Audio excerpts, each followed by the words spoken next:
الحمد للہ رب العالمین والعاقبۃ للمتقین والصلاة والسلام رسولہ الانبیاء والمرسلین اما بعد فاعوذ باللہ من الشیطان الرجیم بسم اللہ الرحمن الرحیم ثم لآتینہم من بین ایدیہم ومن خلفہم وعن ایمانہم وعن شمائلہم ولا تجدوا اکثرہم شاکرین۔ صدق اللہ العظیم۔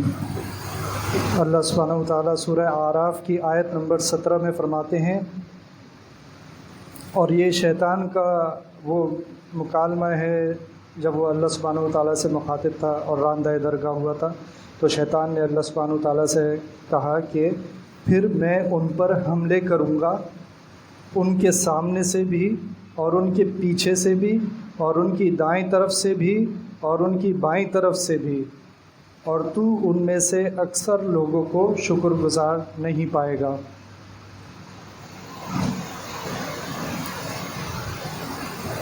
تو اس آیت میں اللہ سبحانہ و تعالیٰ بتا رہے ہیں کہ شیطان نے جو اللہ تبارک و تعالیٰ کے سامنے جو بات کی تھی وہ یہ تھی کہ انسانوں کے بارے میں اس نے کہا کہ آپ انسانوں کو اکثر کو شکر گزار نہیں پائیں گے۔ تو یہ شکر گزاری کیا ہے؟ اور اللہ سبحانہ و تعالیٰ نے بھی ایک دوسری جگہ فرمایا کہ قلیلا ما تشکرون، کہ تم میں سے کم ہی لوگ ہیں جو شکر ادا کرتے ہیں۔ تو یہ بات تو اس کی سچ تھی، اور آج ہم میں سے اکثریت یہ ثابت کر رہی ہے کہ ہم اللہ سبحانہ و تعالیٰ کے ناشکر گزار ہیں۔ تو میرے شیخ ڈاکٹر جلیل احمد اخوند صاحب دامت برکاتہم، انہوں نے اس کے اوپر پچھلے دنوں کچھ باتیں ذکر کی۔ ان میں سے ایک بات، انہوں نے ایک بزرگ کا قول نقل کیا۔ تو کسی بزرگ سے پوچھا گیا کہ نعمت کو باقی رکھنے کا کیا طریقہ ہے، کہ نعمت ہمارے پاس سے جائے نہ، تو نعمت کو محفوظ کرنے کا کیا طریقہ ہے؟ تو انہوں نے کہا کہ قید نعمت اللہ الشکر، کہ نعمت اللہ کی نعمت کو قید کرنے کا طریقہ کیا ہے کہ انسان شکر کرے، شکر گزار بن جائے۔ اگر وہ شکر گزار ہو جائے گا تو اللہ تعالیٰ اس کی نعمتیں اس کے پاس سلامت رکھیں گے، اور اس کے برعکس اگر وہ ناشکری کرے گا تو نعمت چھن سکتی ہے۔ اس کا ثبوت ایک آیت بھی ہے قرآن شریف میں، اللہ سبحانہ و تعالیٰ فرماتے ہیں لَإِن شَكَرْتُمْ لَأَزِيدَنَّكُمْ، کہ اگر تم شکر کرو گے تو میں، آیت کا مفہوم ہے کہ اگر تم شکر کرو گے تو میں مزید بڑھا دوں گا۔ اس میں یہ نہیں فرمایا کہ میں اس نعمت کو مزید بڑھا دوں گا، بلکہ اجمالی طور پہ فرمایا کہ میں مزید بڑھا دوں گا۔ اب یعنی کہ اور بھی نعمتوں کو بھی بڑھا دیں گے اللہ سبحانہ و تعالیٰ۔ ہم ایک نعمت کا شکر ادا کریں گے، اللہ سبحانہ و تعالیٰ مزید اضافہ فرما دیں گے۔ تو یہ شکر اگر ہم آپ کو دیکھیں، شاید ہم اپنے آپ سے پوچھیں تو ہم سبھی یہ کہیں گے کہ میں تو شکر ادا کرتا ہی ہوں، لیکن یہ شکر ہوتا کیا ہے؟ اس کے بارے میں حضرت نے فرمایا، شیخ نے، کہ شکر 3 چیزوں کا نام ہے۔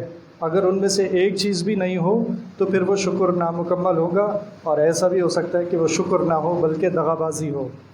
تو شیخ نے فرمایا کہ جس طرح انسان استغفار کرتا رہے، صبح بھی استغفار کر رہا ہے، شام کو بھی استغفار کر رہا ہے، لیکن دل میں ندامت نہیں ہے، کوئی اپنے گناہوں کے اوپر کوئی احساس نہیں ہے، کوئی افسوس نہیں ہے، بس زبان سے تسبیح پکڑ کے استغفار کر رہا ہے، تو شیخ نے فرمایا کہ یہ استغفار نہیں، یہ دھوکہ ہے۔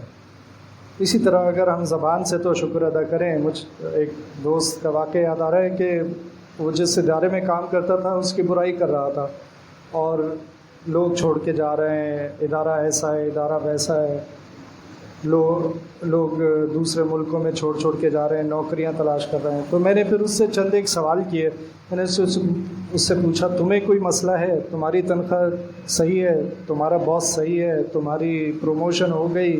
تمہیں کوئی تنگ تو نہیں کر رہا؟ تمہارے آس پاس کے لوگ اچھے ہیں؟ ان سب باتوں کا جواب یہ تھا کہ ہاں میری تو تنخواہ بھی صحیح ہے، مجھے تو کوئی مسئلہ نہیں ہے۔ تو میں نے کہا پھر تم میرے دوست تم شکر ادا کرو اللہ سبحانہ و تعالیٰ کے، نہ کہ شکایت کرو۔ اگر دوسرے لوگ شکایت کر رہے ہیں، ان کی شکایتیں سن کر تم بھی ایک طرح سے ناشکری کا ارتکاب کر رہے ہو۔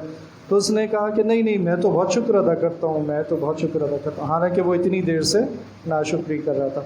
تو ہم اپنا جائزہ لیں تو ہو سکتا ہے ہم میں بھی ایسے، شاید میں بھی اپنے آپ کو شامل کر کے کہتا ہوں کہ شاید ہم بھی ناشکرے ہوں، اللہ نہ کرے ہم بھی اس میں شامل ہوں۔ تو شکر ہوتا کیا ہے؟ جب وہ سمجھ آ جائے گا تو پھر آئندہ سے ہم اپنا عمل جو ہے وہ ٹھیک کرنے کی کوشش کریں گے۔ تو شیخ نے فرمایا کہ شکر 3 چیزوں کا نام ہے۔ سب سے پہلے یہ کہ آپ کے دل میں اللہ تعالیٰ کے شکر کی کیفیت ہو، یعنی دل میں تو شکایت ہے اور زبان پہ شکر ہے، تو یہ شکر نہیں ہے۔ آپ کا دل اللہ تعالیٰ کی نعمتوں کی وجہ سے شکر سے لبریز ہو کہ مجھے اللہ تعالیٰ نے کیسی کیسی نعمتیں دی ہیں، مجھے کن کن چیزوں سے بچایا ہوا ہے۔ میں ایک دفعہ مدینہ شریف میں تھا، ایک بزرگ تھے، ان کے پاس بار بار جانا ہوتا تھا کیونکہ ان کے پاس بیٹھنے سے بھی ایمان تازہ ہوتا تھا۔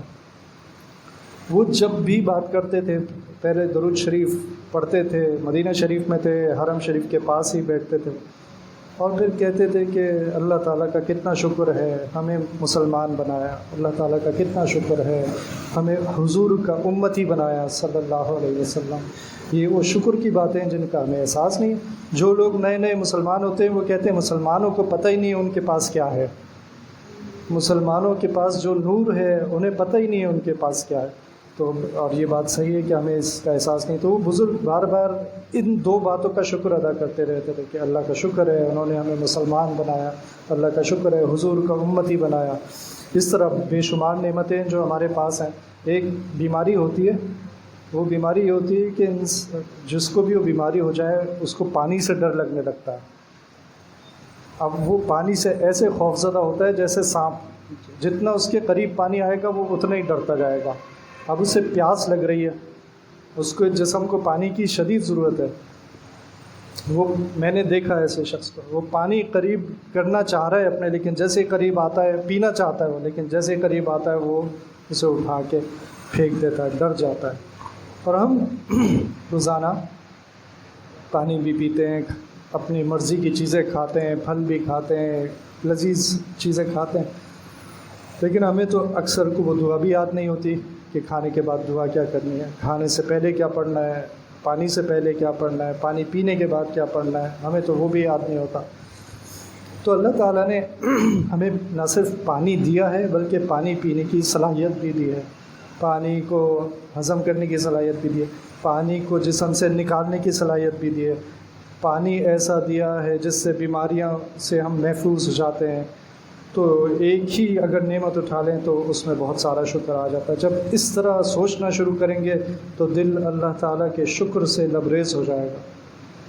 بزرگ فرماتے تھے کہ مفتی رشید صاحب کہ پانی ٹھنڈا، کیونکہ نبی صلی اللہ علیہ وسلم کو ٹھنڈا پانی پسند تھا، تو ہم بھی سنت کے طور پہ ٹھنڈا پانی پینا پسند کریں اور شوق سے پئیں، اور لیکن جب ہم پئیں تو ہمیں یہ احساس ہو کہ میرے روئیں سے میرا رواں اللہ کا شکر ادا کر رہا ہے۔ تو یہ تو ہو گئی دل کی کیفیت کا نام، جس کے بغیر شکر نامکمل ہے۔ دوسرا یہ کہ زبان سے شکر، تو وہ بھی بہت ضروری ہے، اور ہماری بہت ساری تو دعائیں ایسی ہیں جن میں شکر آتا ہے، یعنی پانی پیا تو اس کے بعد شکر، اور کھانا کھایا تو اس کے بعد شکر۔ تو اگر ہم اس زبان والے شکر پر عمل کرنا چاہتے ہیں تو ہم ان دعاؤں کو ہی، ہم باتھ روم سے باہر نکلیں تو اس پہ بھی اللہ کی تعریف، تو وہ زبان سے شکر ادا ہونا شروع ہو جائے گا، اور ہم بات پہ ویسے بھی اللہ تعالیٰ کا شکر ادا کرتے رہیں۔ تو یہ تو آسان والا شکر ہے جو زبان سے ادا ہوتا ہے۔ اور تیسرا شکر یہ ہے کہ دل ہو گیا، زبان ہو گئی، اور جو جسم کے باقی اعضاء ہیں ان سے کیسے شکر ادا ہوگا؟ وہ بھی تو اللہ تعالیٰ نے ہمیں دیے ہیں، ہمیں آنکھیں دی ہیں، ہمیں کان دیے ہیں، ہمیں ہاتھ دیے، پاؤں دیے، ان سب کا شکر کیسے ادا ہوگا؟ ان سب کی ناشکری کیسے ہوگی؟ ان سب کا شکر ایسے ادا ہوگا کہ اللہ تعالیٰ کی اطاعت میں ہمارے اعضاء جو ہیں اللہ تعالیٰ کی اطاعت میں استعمال ہوں، اللہ تعالیٰ کی نافرمانی میں استعمال نہ ہوں۔ یہ اعضاء کا شکر ہے۔ ہماری آنکھیں وہ نہ دیکھیں جن سے اللہ تعالیٰ نے دیکھنے کو منع فرمایا، ہمارے ہاتھ سے وہ کام نہ ہوں، ہمارا ہاتھ حرام کی طرف نہ جائے، ہمارا ہاتھ صرف حلال رزق کے لیے محنت کرے، ہمارے پیر کسی گناہ کے لیے استعمال نہ ہوں، ہمارے کان کسی گناہ کے لیے استعمال نہ ہوں، ہماری زبان کسی گناہ کے لیے استعمال نہ ہو۔ جب ہم ان چیزوں پر عمل کریں گے تو ہمارے اعضاء کا شکر ہو جائے گا۔ جب تک یہ 3 طریقوں پر عمل نہیں ہوگا ہمارا شکر کامل نہیں ہو سکتا۔ تو زبان سے شکر ادا کرنا یہ ایسے ہی ہے کہ جیسے کوئی اپنے باپ کی بہت تعریف کرتا ہو اور بڑا محبت کا اظہار کرتا ہو، لیکن جب باپ کوئی حکم دے تو ماننے سے انکار کر دے یا ٹال دے، تو وہ باپ اس بچے کے بارے میں کیا سوچے گا کہ یہ میرا شکر گزار بچہ ہے جو زبان سے تو شکر ادا کرتا ہے لیکن میری کوئی بات مانتا نہیں ہے۔ تو شاکرین کی مثال کیا ہوتی ہے کہ ایک دفعہ ہمارے مفتی محمد شفیع صاحب رحمہ اللہ، ان کی بیٹی جو تھیں ان کی عمر کچھ ہو گئی 40-50 سال ہو گئی، اس وقت ان کے دانت میں تکلیف ہوئی تو والد صاحب سے انہوں نے ذکر کر دیا، انہوں نے بیٹی کو کہا کہ 40 سال یا 50 سال جتنی بھی عمر ہو چکی تھی، تمہارے دانت نے کبھی تمہیں تکلیف نہیں دی اور آج تکلیف ہو گئی تو تم نے اس کا اظہار کر دیا۔ تو یہ حال ہم سب کا ہی ہوتا ہے کہ ذرا سی تکلیف ہو جائے تو ہم یہ بھول جاتے ہیں کہ کتنے سال بغیر تکلیف کے گزارے، اس کا کیا ہم نے کبھی شکر ادا کیا تھا۔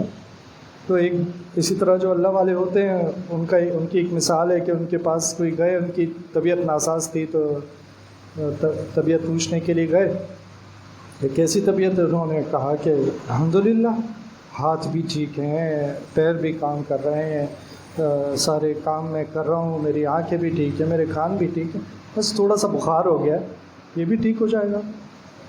تو یہ بھی ایک طریقہ ہے اللہ تعالیٰ کی نعمتوں کی قدر کرنے کا، کہ ہمیں ذرا سی کوئی پریشانی آ جائے تو ہم لگتے ہیں ہماری زندگی میں کوئی خوشی ہے ہی نہیں، ہمارے پاس کوئی نعمت ہے ہی نہیں، اور ہم ناشکری کا اظہار کرنے لگتے ہیں۔ شیخ نے ایک اور بہت اہم بات فرمائی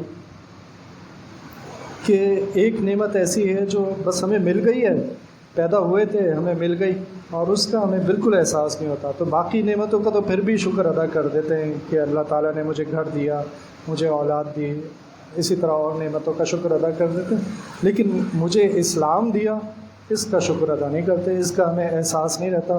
تو نبی کریم صلی اللہ علیہ وسلم نے ہمیں ایک ایسی دعا بتا دی جو ہم روزانہ کم از کم 3 دفعہ تو مانگ ہی سکتے ہیں، اور وہ دعا کیا ہے؟